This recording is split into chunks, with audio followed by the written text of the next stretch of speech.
আমরা কাটা পথযুক্ত পথ দিয়ে এখন যাচ্ছি। সামনে রয়েছে অনেক বাধা।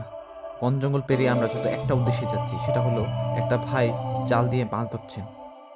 আমি যাচ্ছি হচ্ছে একটা ভাই মাছ ধরছে এখন। উনি আসলে কি মাছ পাইছে জাল দিয়ে এটা আপনাদেরকে এখন আমি দেখাইতে যাচ্ছি। হ্যাঁ, এই Let's go. খেজুর কাটা খেজুর কাটা হ্যাঁ, খুবই ভয়ঙ্কর অবস্থা। আমাদের যাত্রা পথে এই যে খেজুর কাটা আছে।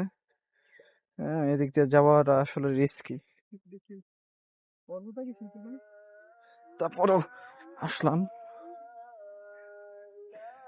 বন্য পরিবেশ দিয়ে যাইতেছি ভাই।